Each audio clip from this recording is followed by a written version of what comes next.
This is not peaceful, dissent. This is a violent assault on American democracy perpetrated by Trump, Cruz, Hawley, and incited by them as well, and their gutless colleagues in Congress. The thing that bothers me is that it's on all of the news coverage, the television news coverage, it says that Congress's vote count was interrupted. We're not counting votes. Congress has no role in that. That is the state's job exclusively. And each individual state is counted many times and in many states by hand where necessary. The votes, signed, sealed, and delivered. This is an acceptance. That was United States Congressman Brian Higgins reacting to the United States Capitol insurrection on January 6th, 2021. Earlier this month, Higgins sat down with investigative Post reporter Geoff Kelly for a new podcast series. From local racism to the fate of American democracy itself, Higgins' answers revolved around a central theme: division. For Investigative Post, I'm Garrett Looker, and this is Newsmakers.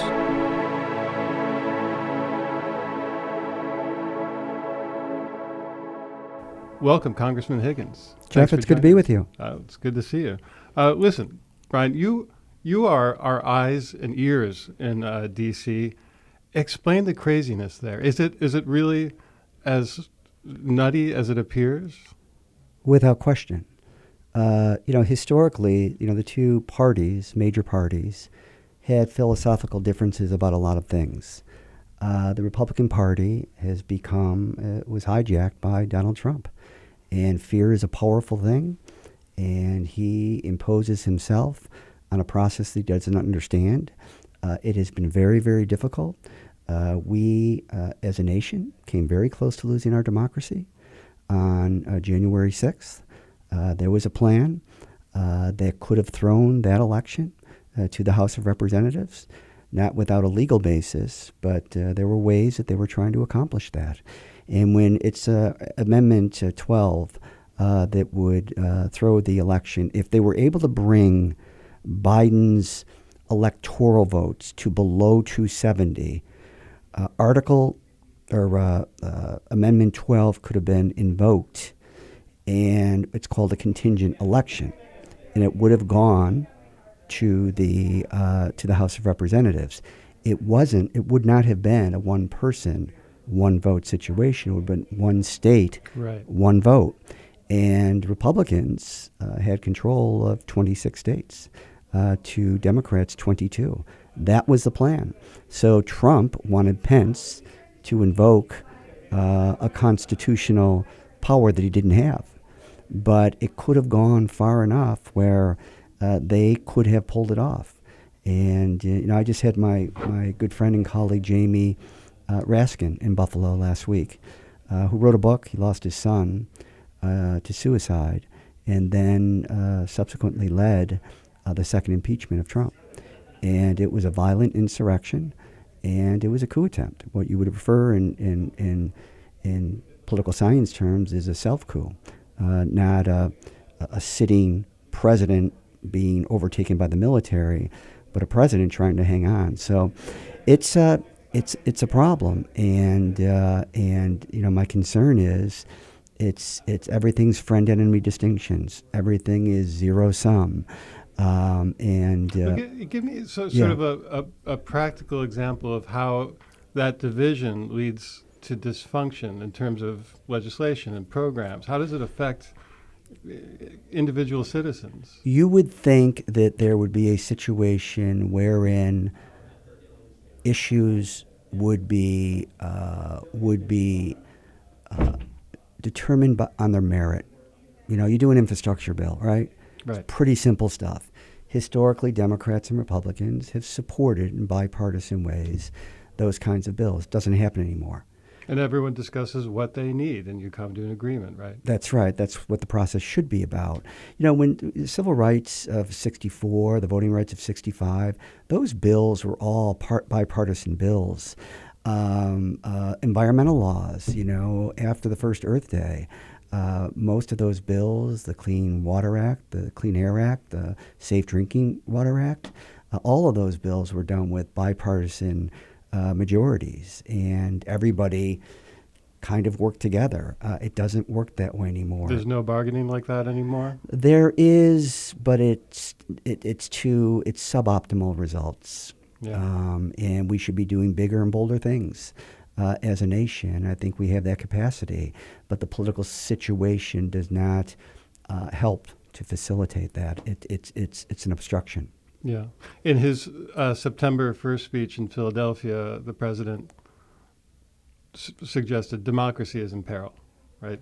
Well, he's right. Do you agree? Yeah. Absolutely, without question. Jamie Raskin, who's a constitutional lawyer, constitutional scholar, he had said, and a progressive reformer, and he had indicated that this is not a time for ideological purity.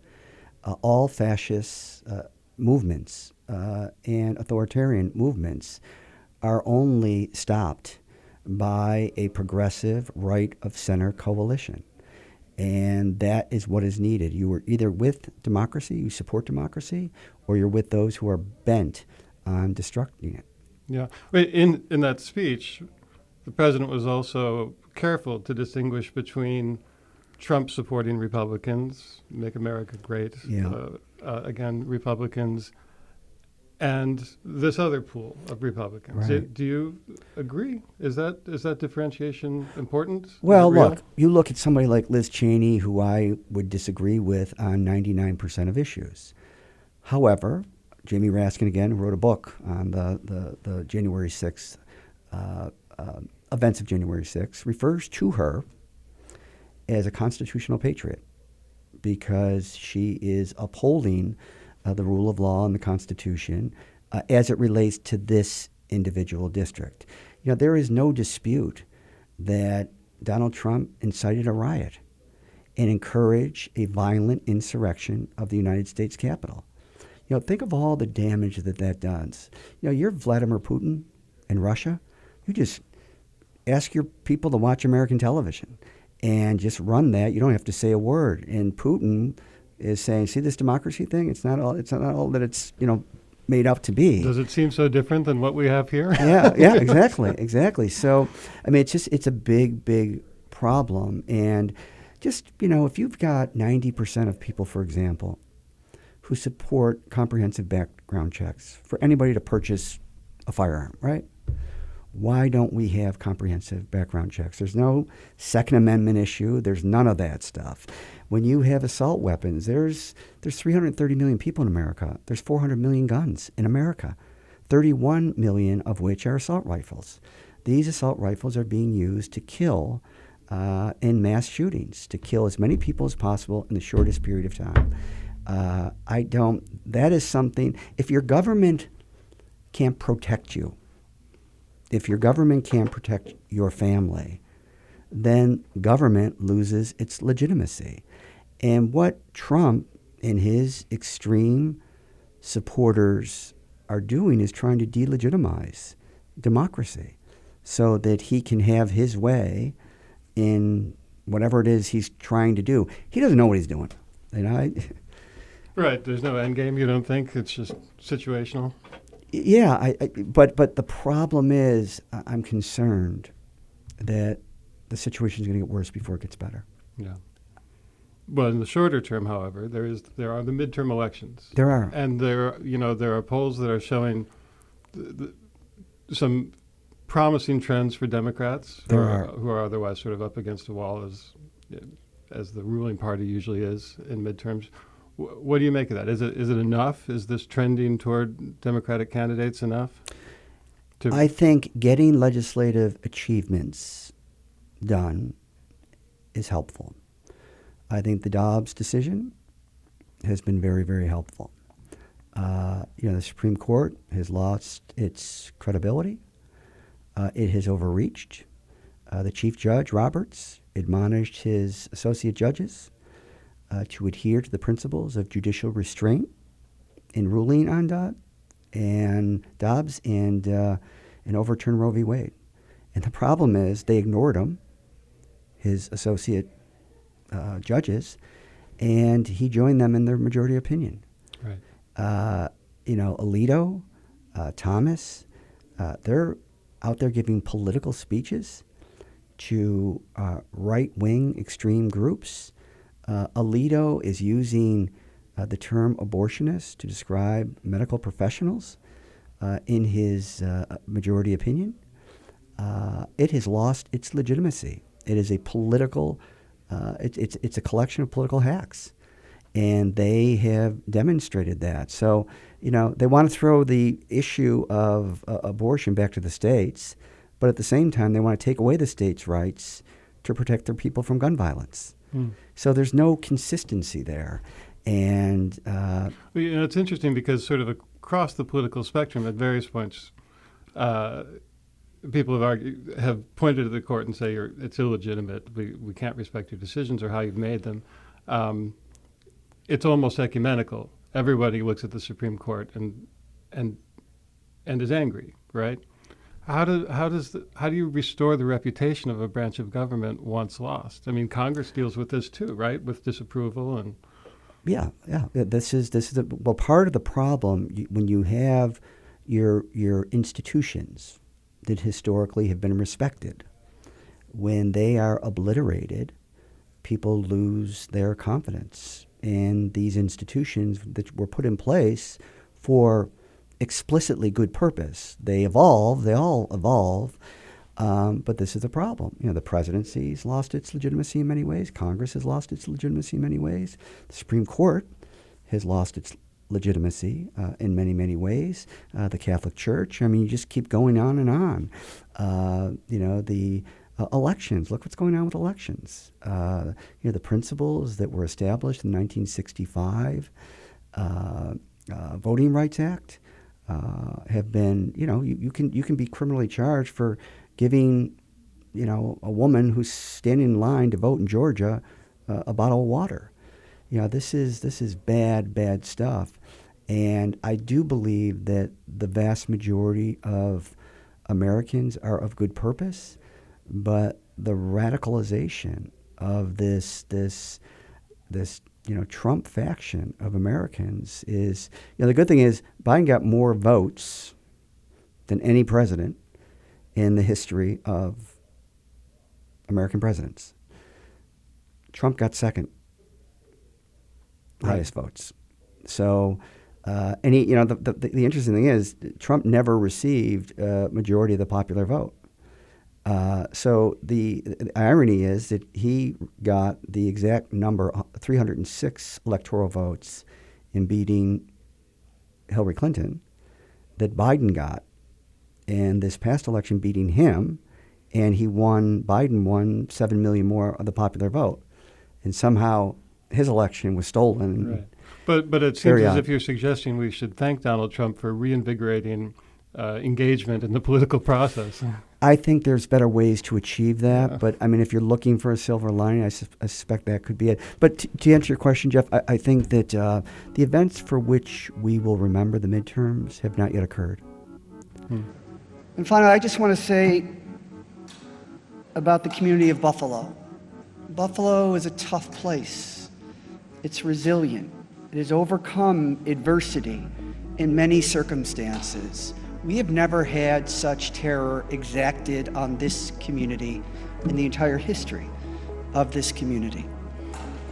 But what we can do from all of this is learn. They say that to live is to suffer. To overcome the suffering is to give meaning to the suffering. The Greeks say that we suffer our way to wisdom. It is a hard fought for wisdom, but the hope is, in the days immediately in front of us, working at the state, federal, and local level, we will find a way to stop the violence and the hate in this community and in this country and throughout the world. So as a result of the May 14th massacre, there's been much discussion about how to address the region's racial divisions, segregation, and inequity. What's your take on that? You've discussed the Kensington Expressway. That's a big, infrastructure issue. What else? Well, the Tops Market was located on Jefferson Avenue, not because Tops wanted it to be there. That was a community initiative. And I think that the community that was most affected by what happened on May 14th needs to take that as a lesson, that they need to communicate to all these people. Look, you got a lot of people that are wanting to be helpful. I flew with the president to the site, from Washington. A lot of attention, and that presents opportunities. But I'm also concerned that, some of the money that's coming in, may not be used for its highest and best purpose, because it's not, that typically doesn't happen generally, because as I mentioned, much like the city council and making decisions, human nature has an effect in terms of establishing priorities. But I think what we most have to learn is that racism is a terrible thing. It's an obliteration of another person's soul. It's drawing a superficial conclusion about somebody that is not only inaccurate but wrong. It's judging people not by their content or their character, but by the color of their skin. And, I have enjoyed good success in the black community of Buffalo, and I have come to know that community very, very well. There are faith leaders. There are young people that still believe in the east side of Buffalo, or East Buffalo, as it's now being called. The people in the black community are highly relational. They can size up an individual in 2 seconds. They just have a good sense of character and what good people represent. They know when they're being bamboozled. And I just, if you look at the east side, MLK Park, give an example. There's a friend of mine.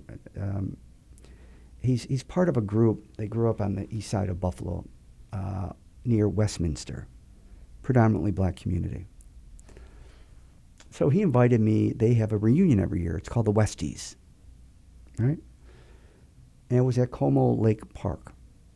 So I go out there. I'm driving through Lancaster. I'm thinking, what am I doing out here, right? So this guy's name is Ike. So I said, Ike, why are you out here? He said, well, Martin Luther King Park, there was a shooting there last week. So when people from the community want to utilize a park to celebrate their annual reunion, and they're going out to Lancaster, when in fact we have MLK Park here, that's a problem. That's a problem. And I think, you look at MLK Park, we could have a lot more trees. We could have all the parks, they're good for the good that they do. But I think, when you look at a community, a neighborhood that was ravaged by this shooting, obviously life quality issues of education, of housing, of infrastructure, of equity, of opportunity, inclusion, are very, very important. And we have to get this right. I will also say this. I'm surprised that there wasn't a lot of violence after May 14th. And I attribute that to the faith leaders, to a lot of good people who I knew, but now know in a different way because of the leadership that they demonstrated. They didn't try to, sugarcoat anything. This was a white nationalist who came into Buffalo from far outside of our community with one objective, to kill black people. That could have triggered something that was much worse. I think the political community, I think the mayor did a very good job. I think his demeanor was very, very helpful in this. Again, not attempting to say, this is not as bad as it looked. It was bad.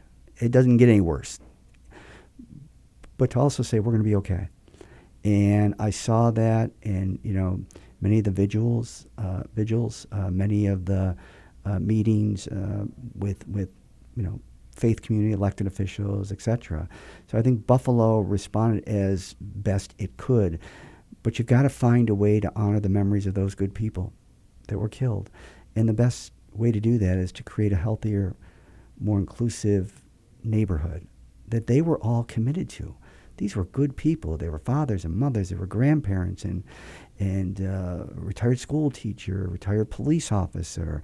So there's the lesson. It should be a rallying point to demand more, yes, but to make sure that new element of help that's coming into the community is used to achieve the highest and best purpose. Yeah. Last question. You won your Democratic primary last month. Did. Congratulations. Thank you.